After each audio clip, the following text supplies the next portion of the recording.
दोस्तों, एक लड़के की नई नई शादी होती है और शादी के बाद दोस्तों वह अपनी पत्नी को लेकर के पहली बार अपने ससुराल जाता है।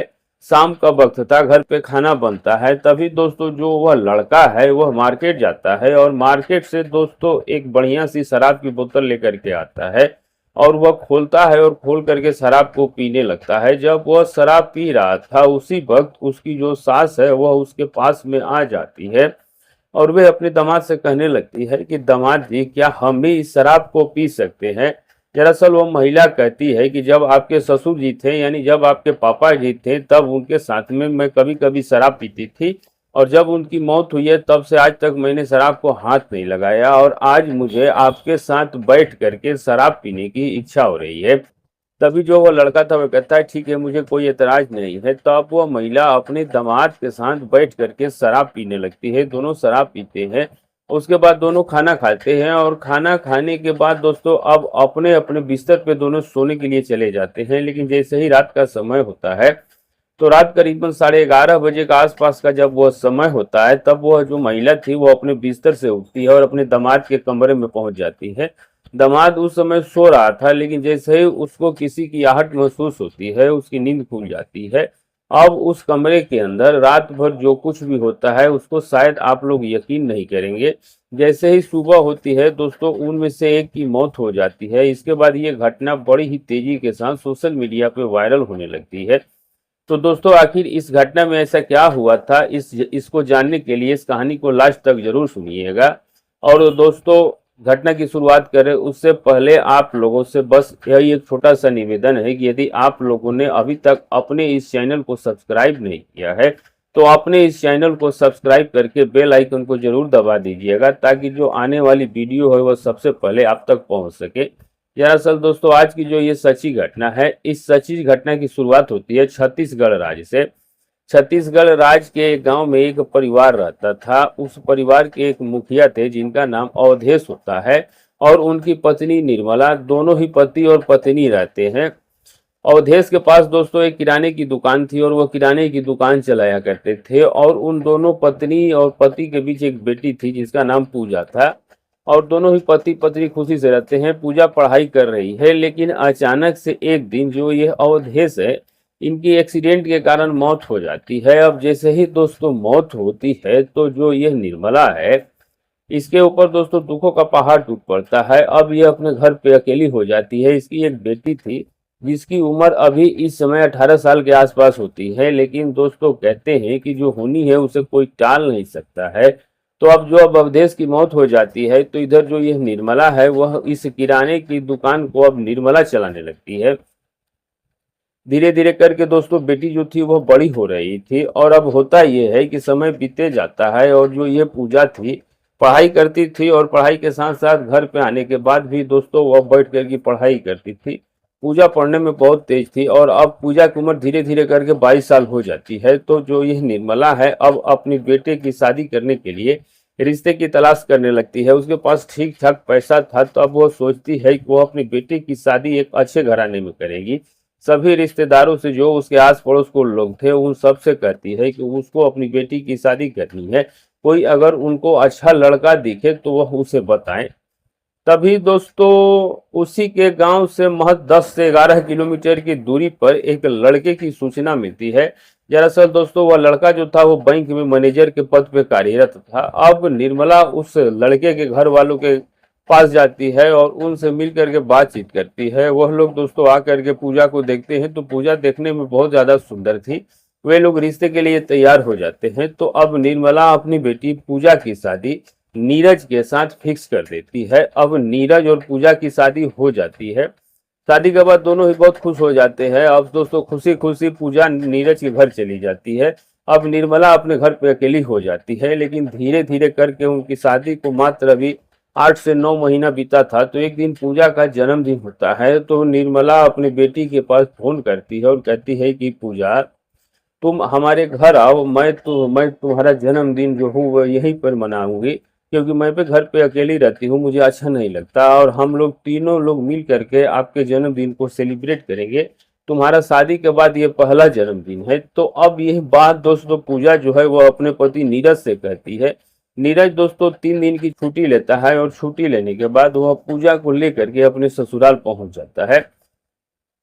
ससुराल पहुंचता है तो दोस्तों वहां पे वो दोनों जन्मदिन सेलिब्रेट करते हैं। उस दौरान निर्मला जो है वह अपनी बेटी और दामाद से कहती है कि चलिए हम लोग कहीं घूमने के लिए चलते हैं। अब दोस्तों वे लोग कहीं घूमने के लिए जाते हैं, घूम करके फिर वापस आ जाते हैं। लेकिन जैसे ही वापस आते हैं तो दूसरा दिन जो होता है तो ये निर्मला जो थी वह अपने दामाद से कहने लगती है कि हम यह चाहते हैं कि आप लोगों को शादी के धीरे धीरे करके 6 महीना बीत चुका है और आप लोगों ने अभी तक हनीमून बनाने के लिए कहीं बाहर नहीं गए हो, तो आप लोग हनीमून बनाने जाइए, जो खर्चा होगा वह मैं दूंगी।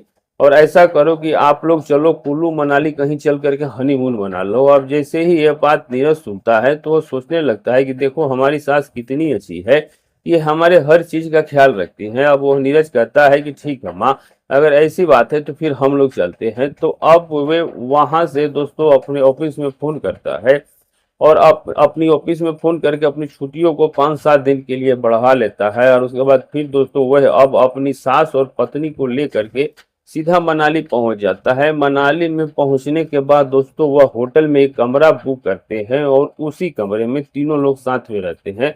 दरअसल दोस्तों वह इसलिए कमरा बुक करता है कि जो उसकी अभी जो सास है उसकी उम्र मात्र 45 साल के आसपास ही होती है।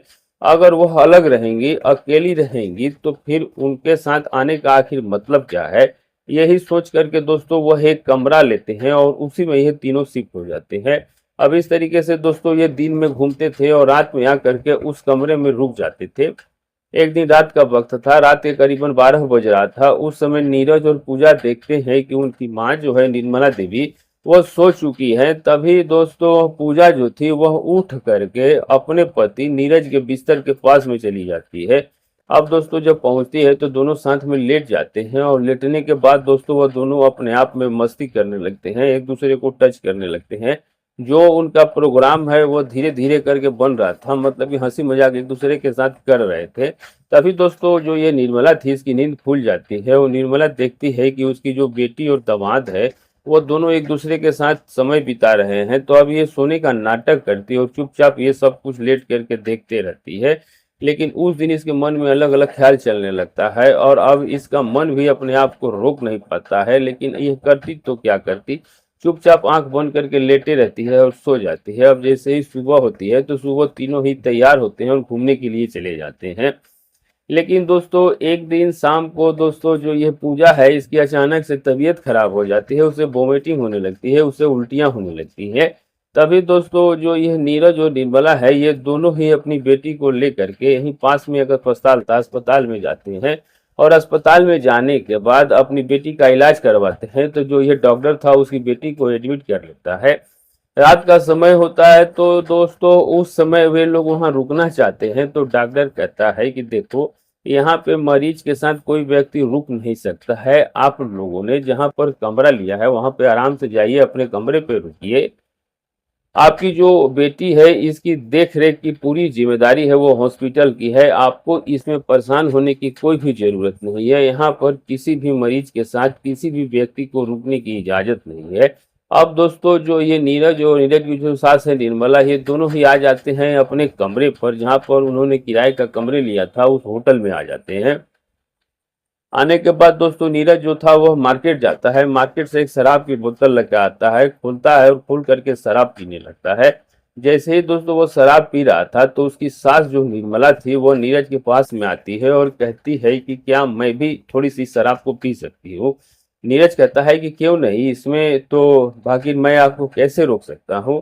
दरअसल वो बताती है कि जब आपके पिता थे, ससुर थे, तब हम लोग दोनों मिल के बैठ के साथ में शराब पीते थे और जब से उनकी मौत हुई है तब से मैंने शराब को हाथ नहीं लगाया है। और अगर आपकी इजाज़त हो तो आपको देख करके मुझे ऐसा लगा कि मुझे आपके साथ बैठ करके शराब पीना चाहिए। नीरज कहता है कि हमें कोई भी दिक्कत नहीं है। अब दोस्तों वह दोनों बैठ के शराब पीते हैं और शराब पीने के बाद दोनों अपने बिस्तर पे सोने चले जाते हैं। लेकिन जैसे ही रात का 11:30 बजे का समय होता है तो यह निर्मला जो है अपने बिस्तर से उठती है और उठ करके अपने दामाद के बिस्तर में पहुंच जाती है। अब जैसे ही दोस्तों वहां पे वह किसी की आहट सुनता है तो उसकी नींद खुल जाती है। नीरज देखता है कि उसकी सास है, तब वो पूछता है क्या बात है। तभी दोस्तों ये निर्मला जो थी वह कहती है कि मैं आपसे एक बात करना चाहती हूँ दामाद जी। अगर आपको खराब ना लगे तब वह कहता है कहिए क्या बात है। तब वो कहती है कि दरअसल जब से आपके ससुर की मौत हुई है तब से मैंने अब तक किसी भी मर्द के साथ में संबंध नहीं बनाया है, और मैंने पिछली रात आपको और बेटी को जब दोनों को साथ में देखा तो देख करके मुझसे रहा नहीं गया, और अगर आपको कोई दिक्कत ना हो, एतराज ना हो तो आपके साथ में एक रात गुजारना चाहती हूँ। अब जैसे ही यह बात दामाद सुनता है तो वह चौंक जाता है। वो मन ही मन खुश होने लगता है और सोचता है कि जो अभी उसकी सास बिल्कुल देखने में जवान है, जिसकी उम्र 45 साल के आसपास होती है, अब दोस्तों वो भी शराब के नशे में था। कहता है कि मुझे कोई एतराज नहीं। अब उस रात उनकी बेटी हॉस्पिटल में थी और वो दोनों एक दूसरे के साथ अपनी शारीरिक आवश्यकताओं को पूरा करते हैं। रात भर वह दोनों उस होटल के कमरे में अपनी मौज मस्ती करते हैं, और दोस्तों जब सुबह हो जाती है तो सुबह हो जाती है अपनी बेटी के पास में, तब तक वो सही हो जाती है। उसको लेकर के वह अपने साथ में होटल में आते हैं और उसके बाद फिर अपने गांव वापस आ जाते हैं। लेकिन दोस्तों कहते हैं कि जो गलत चीज होता है, जो गलत रास्ता होता है, अगर इसमें आदमी एक बार निकल जाता है तो फिर वापस होना उसके लिए बड़ा मुश्किल होता है। अब उस दिन के बाद से दोस्तों जो ये सास और दामाद निर्मला और नीरज के बीच में जब रिश्ता बन गया तो फिर बार बार बनने लगता है। अब नीरज कभी अपने घर से बैंक जाता है और बैंक से दोस्तों वो सीधा अपने सास के पास पहुंच जाता है। दोनों एक दूसरे के साथ मिलते हैं, क्योंकि दोस्तों उसकी सास के घर में उसके सास के अलावा और कोई था नहीं, तो इसी तरीके का सिलसिला चलते रहता है। लेकिन एक दिन नीरज जो था वो अपनी पत्नी से कहता है कि जरा सा कुछ काम है, उसके लिए उसे दिल्ली जाना है। वह लगभग 4 से 5 दिन तक घर नहीं आएगा। अब दोस्तों वह जाता है बैंक और दिल्ली को घर में कह करके बोल करके जाता है और सीधा पहुंच जाता है अपने ससुराल सास निर्मला के पास और वहीं पे आराम से रुकता है। दोनों एक दूसरे के साथ 4-5 दिनों तक अय्याशियां करते हैं। किसी को कुछ भी जानकारी नहीं है, ना इधर पूजा को कुछ जानकारी थी। तो अब ये दोस्तों सिलसिला इसी प्रकार से चल रहा था। लेकिन जैसे ही एक दिन का समय बीतता है, दूसरा दिन होता है, तो पूजा सोचती है कि अभी नीरज को 2-3 दिन घर नहीं आना है, अकेली बोर हो रही हूँ, तो ऐसा करती हूँ कि चलो तब तक मैं अपनी माँ के घर चलती हूँ। अब दोस्तों वह एक गाड़ी करती है और गाड़ी करने के बाद सीधे पहुंच जाती है अपनी माँ के घर, क्योंकि दोस्तों उसके ससुराल से उसकी माँ की घर की दूरी 10 से 11 किलोमीटर थी। अब जब वो अपने माँ के घर पहुंचती है तो दोस्तों उसके माँ के घर के चारों तरफ बाउंड्री था, वहां पर एक गेट लगा हुआ था। तो पूजा अपने आप से उस गेट को खोलती है और जब सीधे अंदर पहुंचती है तो घर के अंदर जब जाती है तो देखती है कि उसकी माँ है नहीं। एक दो बार आवाज लगाती है, लेकिन दोस्तों वहां पर उसे कुछ समझ में नहीं आता है। तो वो सोचती है कि शायद उसकी माँ किसी पड़ोसी के घर में गई हो या फिर कोई दूसरी जगह पे गई हो।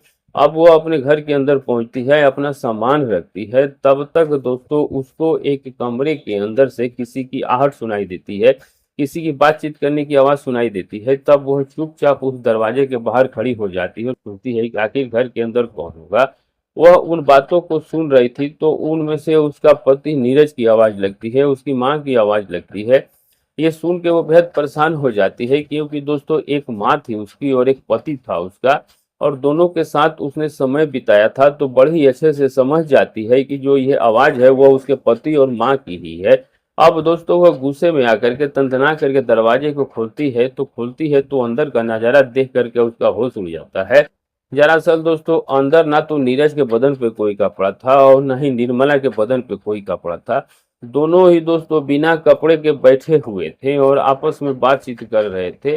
अब जैसे ही दोस्तों यह नज़ारा पूजा देखती है तो पूजा तुरंत चीखने लगती है, चिल्लाने की कोशिश करती है। तभी दोस्तों जो उसका पति था वो जल्दबाजी में होता है और उसको पकड़ करके कमरे के अंदर खींच लेता है और उसके मुंह को दबा लेता है। दरअसल दोस्तों ये चाहता था कि पूजा चिल्ला ना पाए, बोल ना पाए, नहीं तो बाहर के लोग इकट्ठा हो जाएंगे और उसके बाद जो जो लोग हैं वो उन दोनों की गंभीरता को समझ जाएंगे और फिर ये समाज में मुंह दिखाने के लायक नहीं बचेंगे। इसलिए वह पूजा के मुंह को दबा के शांत करने की कोशिश कर रहा था, लेकिन उसको पता नहीं लगता है। और दरअसल दोस्तों वह पूजा को मुंह को इतनी तेज दबा देता है कि साथ में उसकी नाक भी दब जाती है, जिसके कारण उसको सांस लेने में समस्या हो रहा था। पूजा अपने हाथ पैर छटपटा रही थी, लेकिन नीरज जो था वो सोच रहा था तो हो सकता है कि वह शायद इसलिए छटपटा रही है कि वो अपनी बात को कहना चाहती है। लेकिन दोस्तों वो पूजा को छोड़ता नहीं है और थोड़ी देर के बाद पूजा जो है वो छटपटाना बंद कर देती है। जैसे ही वो छटपटाना बंद करती है तो नीरज छोड़ देता है और छोड़ता है तो देखता है कि पूजा जो है वो बिल्कुल ही शांत हो चुकी थी। उसे हिलाता डुलाता उठाने की कोशिश करता है, लेकिन पूजा इस दुनिया को छोड़ के जा चुकी थी। अब यह देखते ही नीरज परेशान हो जाता है। उसका हाव भाव चेहरे का बदल जाता है और जो उसकी माँ थी वो भी परेशान होती है और दोनों ही फटाफट अपने अपने कपड़े पहनते हैं। उसके बाद जो उसकी माँ है पूजा की, निर्मला, वो बैठ के बेड पे तेजी से रोने लगती है, चिल्लाने लगती है और कहती है कि पता नहीं मेरी बेटी को क्या हुआ है, जिसके कारण यह अचानक मौत हो गई है। अभी तो अच्छी थी। जैसे ही ये बात आस पड़ोस के लोग सुनते हैं तो आस पड़ोस के लोग भी मौके पे पहुंचते हैं और देखते हैं कि वहाँ पर सास और दामाद दोनों हैं, लेकिन उनकी जो बेटी है उसकी मौत हो चुकी है। तभी उनमें से कुछ लोग होते हैं जो पुलिस स्टेशन में फ़ोन कर देते हैं, फ़ोन करते हैं, मौके पे पुलिस पहुँचती है तो देखती है कि वहाँ पे डेड बॉडी पड़ी है। एक माँ है, एक दामाद है। अब दोस्तों पुलिस उनसे पूछताछ करती है और उसके बाद पुलिस दोस्तों उनसे जब पूछताछ करना चालू करती है तो कहती है कि बताइए कि आपकी बेटी की मौत कैसी हुई है? तो वो कहते हैं कि साहब मुझे पता नहीं, अभी-अभी आई और अचानक से गिर गई और इसकी मौत हो गई। तभी दोस्तों जो ये पुलिस थी उनके ऊपर शक हो जाता है और अब पुलिस निर्मला और उसके दामाद नीरज को दोनों को ही उठाती है और उठा करके अपने साथ थाने लेकर के जाती है। उनसे सख्ती से पूछताछ करती है और कहती है कि जो भी सच है वो सारा सच बता दो, नहीं तो हमें अपना तरीका अपनाना पड़ेगा और अगर हम लोग अपना तरीका अपनाएंगे तो आप लोग थोड़ी ही देर में जितना भी सच है सब बाहर निकल जाएगा। अब जैसे ही दोस्तों ये दोनों इन बातों को सुनते हैं तो डर जाते हैं। उसके बाद पुलिस के सामने कहानी कहते हैं और कहते हैं कि साहब पहली बार हम दोनों लोग जब अपनी बार ससुराल जाते हैं उसके बाद इस तरीके से हम तीनों घूमने के लिए जाते हैं। वहां पर हमारा और हमारी सास निर्मला के बीच संपर्क हो जाता है और हमने जानबूझ करके पूजा की हत्या नहीं की है, वो गलती से धोखे में उसकी हत्या हो गई है। हम तो केवल उसको रोकना चाहते हैं कि वो चिल्ला ना पाए। अब जैसे ही ये पुलिस बात सुनती है तो उसके पैरों के नीचे से जमीन खिसक जाती है और पुलिस भी सोचने को मजबूर हो जाती है कि आजकल इस समाज में, इस दुनिया में कैसे कैसे लोग हुए हैं जिनको रिश्ते की कोई परवाह नहीं, उम्र की कोई परवाह नहीं। हवस में लोग इतना अंधे हो जा रहे हैं कि रिश्तों को ही भूल जाते हैं, कौन किसका दामाद है, कौन किसका सास है। यानी इस तरीके से दोस्तों लोग अपनी हवस को पूरा करने के लिए गलत पे गलत कदम उठाते जाते हैं और उसका जो परिणाम होता है वो एक हंसते खेलते परिवार को बर्बाद कर देता है। दोस्तों आज क्या इस वीडियो बनाने का हमारा मकसद किसी की भावनाओं को आहत करना, ठेस पहुंचाना या दुख पहुंचाना बिल्कुल भी नहीं है। सिर्फ दोस्तों आपको जागरूक और सजग करना है। आज की कहानी से हमें ये सीख मिलती है कि जो अवैध रिश्ते होते हैं, गलत रिश्ता जो होता है उसका परिणाम गलत ही होता है और एक ना एक दिन सच्चाई लोगों के सामने आ ही जाती है और बाद में आप समाज में मुंह दिखाने के लायक नहीं होते हैं। दोस्तों यहाँ देखिए, महिला के हवस के कारण उसकी बेटी की मौत हो जाती है और वह दोनों ही सास दामाद जेल चले जाते हैं। सास की अच्छी खासी जिंदगी थी, बैंक में नौकरी था, वो सब कुछ बर्बाद हो जाता है। तो दोस्तों आप लोग जहाँ भी रहिए सतर्क रहिए, सावधान रहिए, सुरक्षित रहिए। और दोस्तों अगर आपको ये वीडियो अच्छी लगी हो तो चैनल को सब्सक्राइब, वीडियो को लाइक जरूर कीजिएगा और आप ये वीडियो जहाँ से भी देख रहे हैं अपना और अपनी सिटी का नाम लिखना बिल्कुल मत भूलिएगा। मिलेंगे सही किसी सच्ची घटना के साथ, तब तक के लिए दोस्तों नमस्कार।